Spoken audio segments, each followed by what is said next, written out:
To him, please. Let me just speak to him, please. Hey, bro. Yeah, so you told me last week it'll be sent out. What's going on? So what's up? An execution wait for execution. I spoke to you last time. Yes. So we're waiting for an execution. So, but the request was sent out? Yes. Can I get some confirmation of that? I'm telling you, you got your confirmation. You got me telling No, you. because it's not in the system in the What court system? building. What system? The court, it should be. It's. What's I'm telling. I You're I'm listening telling to you- me? Yes, I am. Are you? Can you look at me, sir? You're not I am looking. looking at you. I'm looking at you. Are you not looking at me? You're looking at. Sir, I'm looking at you. Oh, you are? Yes. Oh, he's kind of. Oh, I'm sorry. My bad. Okay. So, the court, it should be a part of my case summary, in the system. You're telling me no. This is what the clerks is telling me. She said the clerks is saying that it should be in the system. They saying we don't see it, or it should be a part of the case summary. Isha, can you pull up this gentleman's case? When did you send the requisition report? What's your name again? Terrell Taylor.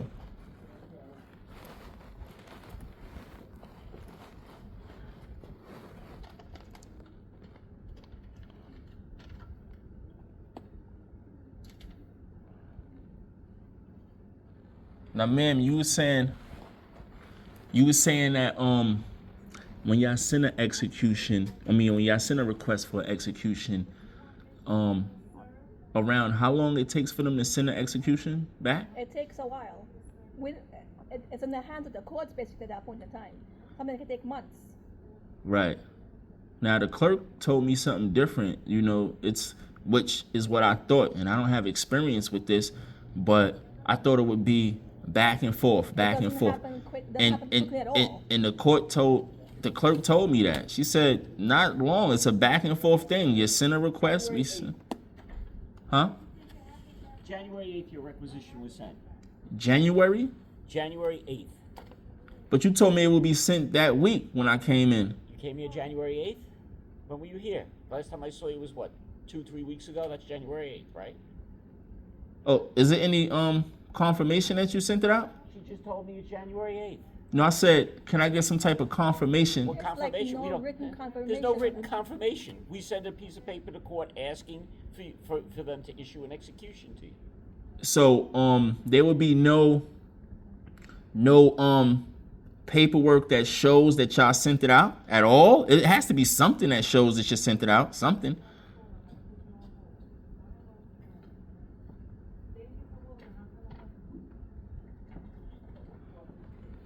Something that's showing that they made a request and sent the request out. These type of cases take a while to actually. That's what I said. It shouldn't take a while. I agree with you. I 100% agree. But when it comes with money, definitely. But this is the way it is. This is the reality. It's just an execution. It's not money. It's just an execution.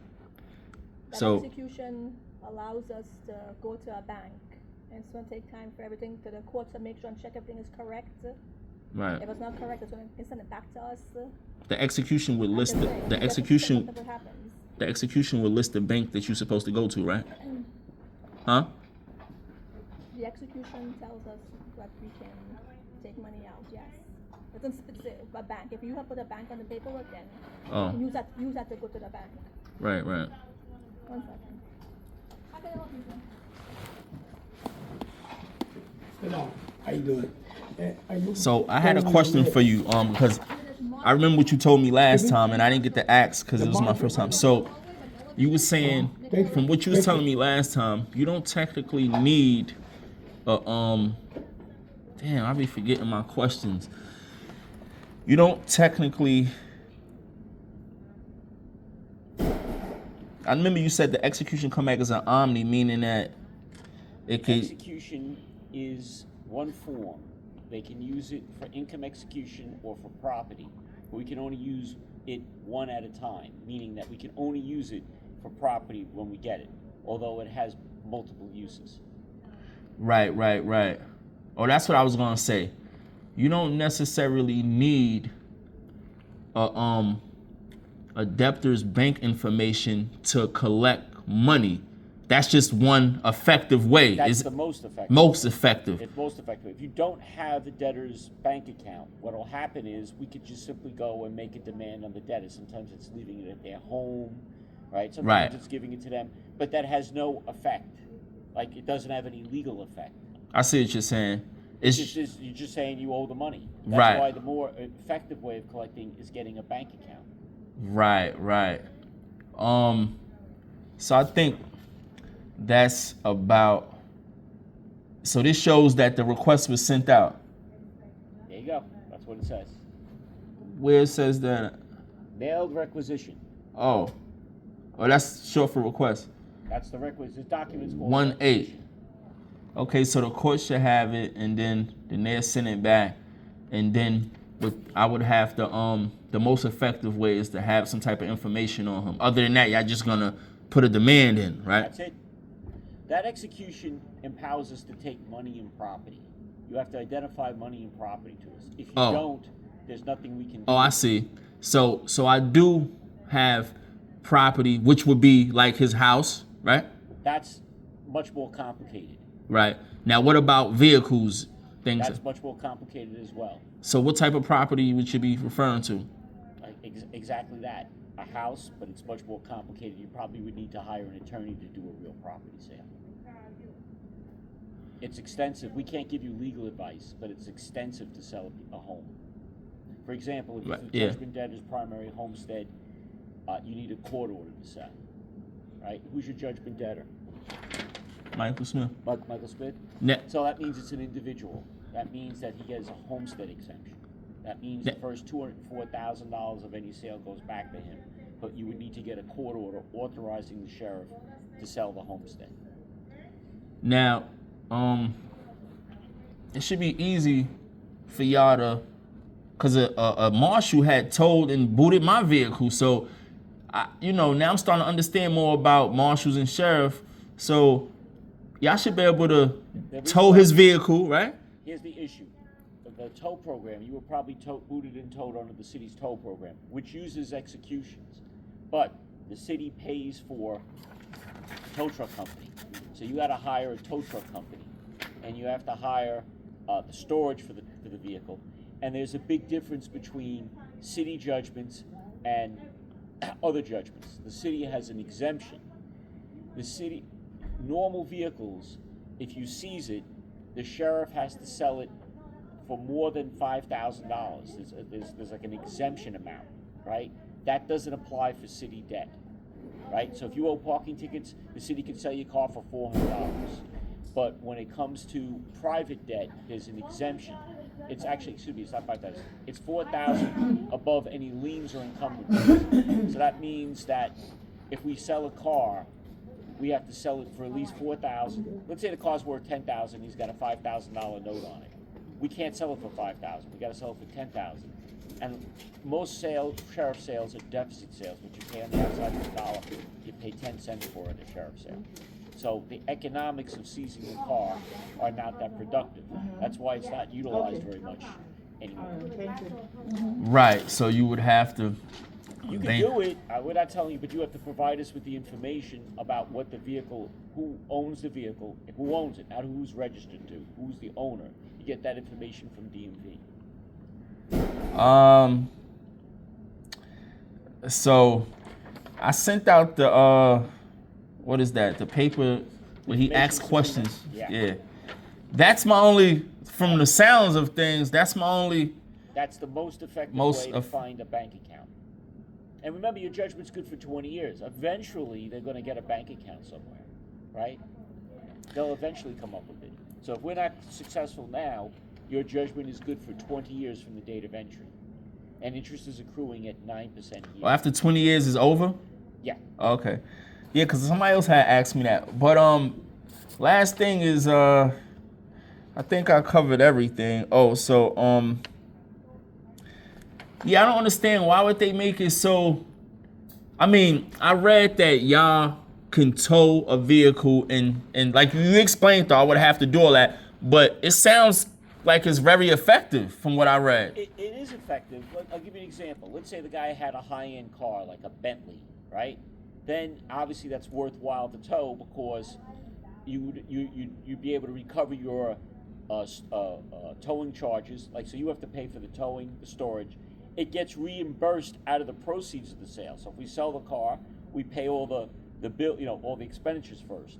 The problem is, under normal conditions, there's this $4,000 exemption, and that means the first $4,000 above liens or encumbrances. So if there's a note on the car, the amount of the note has to be taken into consideration. So if the guy owes, let's say he owes $3,000 on his car, we can't sell the car for $7,000, right? And a lot of cars don't sell for $7,000, right? We don't guarantee, as Sheriff said, we don't guarantee the car will even start, right? It's not like a used car dealership, right? Yeah. I mean, it can be done, but I would only recommend it for high-end cars. I see it. Yeah, high-end car. When you say high-end, like expensive. Expensive, right? Right. Range Rover, something Right. like that. Now, if he only owed me $4,000, so that would be taken in consideration too, right? The amount that he owed. What happens is we have to deal with the law first. So let's say we sold the car for $10,000. We first have to give back $4,000 to the judgment debtor. He gets the money. Right. $4,000 above liens or encumbrances. So if it's a higher amount, then he gets that amount back, right? Then whatever is left, we apply towards your storage charges, your towing charges, Right. like that gets. And then what's left from there gets applied towards your judgment. To To the judgment, your judgment, to satisfy the amount that you're owed. that's the first thing you just said, though. No, that's the last thing that gets applied because You said the exemption goes first. After the exemption, your expenditures. After your expenditures, the judgment amount gets paid. All right. Now, if there's any money left over after all of that, that goes back to the It debtor. goes to you. No, I'm saying after you paid me, the creditor, everything. After you're completely whole, if there's anything left, it goes back to them. Right, back to the, okay. So yeah, so we pretty much covered everything, and it doesn't take long for the court to send this execution to you. That's what they told me. But when you come here, y'all saying it's a lengthy process. You told me it's a lengthy process. You know, last time you told me that. From using my common sense, and the clerk already told me that when y'all make the request, she said, we just send it. Like, it's not lengthy. We just send it back to them. Yeah, it's a back and forth. 3 or 4 months later. 3 or 4 months. Yes. She did not say that. Well, hopefully, what's the soonest? We sent it out on the 8th. Let's see when they do. What's the earliest you ever seen? A week. That's more what that's what it's supposed to look like, a week. It's not no 3 months. You asked me when I saw a week. Yeah, you know who I am though? Did you look me up when I left? No. Did you look me up? Who are you? Y'all gotta look me up, man. Who are you? I'm just not one of them other guys. I never thought you were. I think y'all put everybody in the same boat. I'm like an attorney, a pro se attorney, man. I don't put anybody in the same You understand boat. what I'm telling you? Everybody's a unique snowflake. Harry Posada is her own person. I read fine print. I read fine print a lot, and I have a lot of common sense. Okay. So it should be a back and forth about a week. I'm not saying it's a week. You asked the question. No, I know what you're saying. And I gave you the answer. Some stuff is just common sense.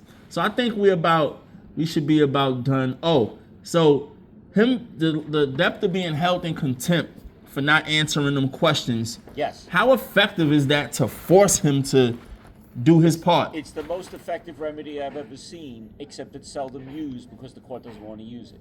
So you have to if let's say the debtor doesn't answer the information subpoena, you then can hold them in contempt. You would get an arrest warrant for them, right? First you have to get a hearing. It's called an order to show cause. He has to show cause why he shouldn't be punished for contempt. If he shows up at the hearing, he has to purge his contempt by answering the questions. If he doesn't answer the questions, they'll order the sheriff to take him to jail. On the return date, if he doesn't show up on to the order to show cause, they can issue a warrant to the sheriff. The sheriff would arrest him and repeat the same process. Instead of him going to court voluntarily, we bring him to court. We just did one the other day. They have to answer where their assets are. If they don't, then the court will put the person in jail. Now, it's very common to do in the higher courts, it's very uncommon in the lower court. They could do it, the mechanism is there, they just don't do it. Are you saying that they don't do it for small claims cases? Is that what you're saying? They'll probably discourage you because you have to know what to do, but you could do it. I've seen small claims arrests. I've Right. done small claims arrests. But I see what you're saying. But yeah, they don't really like to do much with small claims. Period. I'm just letting you know I've done So- it. It's possible. Right. It's in the book. Right. Right. And I've done it. I'm just saying I don't see a lot of it. So when a debtor doesn't comply with a subpoena, your Correct. next step would be to file an order to show cause. To punish for contempt. The order to show cause would be for him to explain cause why, why right? he Show didn't cause answer why the he didn't subpoena. answer. I And got the order you. to show cause has to have a special language. It's got to have big bold print on it that says, "Warning: your failure to appear may result in your immediate arrest." That's under the law. So it's not just a regular order to show cause; it's a special one. It's got this big bold language on it to tell people to come to court. That's something that's there already, or the judge put that there. No, it co- should be on the form, like legal supply stores have it. The court Oh. should have it. The court may tell you you have to do it on your own, or they may have the form available for you. So shouldn't it be titled something else or a certain number next to it or something? It's called an order to show cause to punish for contempt. I don't know. Order to what show legal cause to supply- punish for contempt. Oh, okay, so that would make it different. Yeah. Because I thought it was just one Order form. to show cause is a commonplace. This is an order to show cause to punish for contempt. Got you. All right, man. All right, That's good about luck it. to you. All right, take care. Take care. Take care, Weber. You too, sir. You too. See you next week. Next week? I'm sure you're gonna be here next week. You'll be here next Hey, you think it'll come back by next week? Cause I'll come. We don't know. We don't know. You can Right. check? Oh, Why don't you what? call? Yeah. Why don't? That's what I was about to say. Y'all have a number? Yes. You got a pen? We'll give it No, to you. no, Oh, no. you It's got okay. it? I You got got a it. card? I got it. Can you write? Can you Here write? you go. Right here. 9 to 5. Now, let me write. Can you write his name down? Cause I'm gonna ask to speak to the chief. I would have called, but I didn't have that paper right there, It's so much easier. and not all the time. Cause what they do is they bounce you around. Y'all got some lady in here named Keisha. Keisha's right there. That's the one that helped you out, right? Yeah, I didn't like those names. I don't like those names. There you go. Look, I can't read that. Could I see a pen, please? Yeah, so when you call, you know what they do when you call? You can't read Oppose. that. That's my name. You know what happens? Hold on. Oh, F-U-C. F-U-C-I-T-O. Facito. Oh, and what's this under? What is Under it? sheriff. Oh, F-U-C. It's like under sheriff, but sheriff. Right. You know what's the advantage of in person over the phone? You know, it's a big difference. It's a big Warm difference. and It's a, human. well, not just comfortability, but over the phone, they could just tell you, oh, I'm gonna get a phone to Keisha. I'm gonna get a phone to Laquita. Or all this, like, you know what I mean? These names scare me, you know what I'm saying? They scare me a little bit.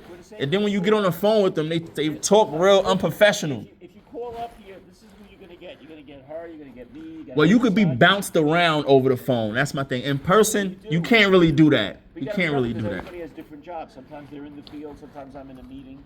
Take care, Weber. Good night, sir.